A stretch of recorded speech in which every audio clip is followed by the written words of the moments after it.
మీరిద్దరు ఒకటవ్వాలమ్మా. నాని గాని జీవితాంతం సంతోషంగా నువ్వే చూసుకోవాలి. అన్న ఏమైంది నా ఈ దెబ్బలన్నీ ఏంది నా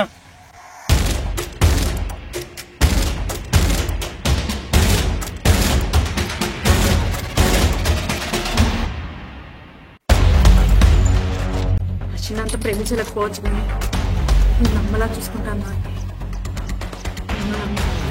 రా భద్రం రా, ఎన్ని రోజులైనా నేను చూసి నువ్వు రాగా ఎక్కడ లేని ధైర్యం వచ్చిందిరా. వాళ్ళిద్దరు ప్రేమించుకుంటే నీకేందిరా?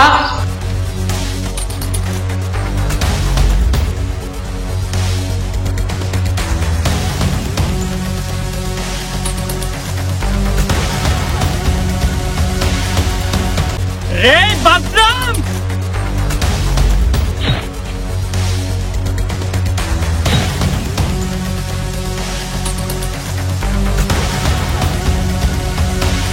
అసలు సినిమా ఇప్పుడే షురు అయింది. కందులు పెద్ద వేసి గుండె గట్టిగా పట్టుకొని చూడండి.